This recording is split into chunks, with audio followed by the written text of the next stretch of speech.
5 paraan upang maging matapat na tagapag-alaga ng espiritual na buhay. 1. Maging naroroon, maging kasama ng iba. Mahalaga ang iyong presensya. Kadalasan, hindi agad kailangan ng solusyon, kundi isang taong handang makinig at damayan. Ang pagiging naroon ay nagpapakita ng pag-ibig at katapatan ng Diyos. 2. Maging mabuting tagapakinig. Makinig bago magsalita. Ang pakikinig ay isang makapangyarihang paraan ng pagpapakita ng malasakit. Paalala sa atin ng Santiago 1:19 na maging mabilis sa pakikinig, mabagal sa pagsasalita. Ang aktibong pakikinig ay nagpapalalim ng tiwala at pag-unawa sa pangangailangan ng iba. 3. Ipanalangin sila at manalangin. Kasama nila ang panalangin ay isa sa pinakamahalagang regalo na may bibigay mo.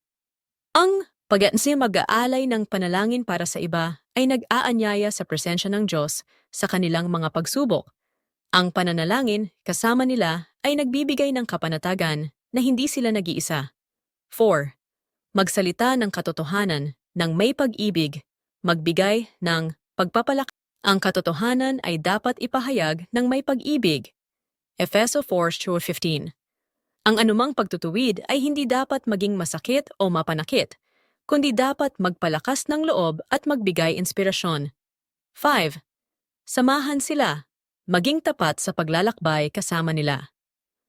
Ang espiritual na pangangalaga ay hindi isang minsanang gawain, kundi isang patuloy na paglalakbay. Ang pagsama sa isang tao sa kanyang pagharap sa pagsubok ay nagpapakita ng pagtitiyaga, pangunawa, at pag-ibig ni Kristo. Ito ay paalala na ang espiritual na pangangalaga ay tungkol sa presensya, panalangin, pakikinig, katotohanan, at pangmatagalang malasakit, isang pagbibigay buhay sa pag-ibig ng Diyos sa ating mga kilos. Like and share para maging pagpapala.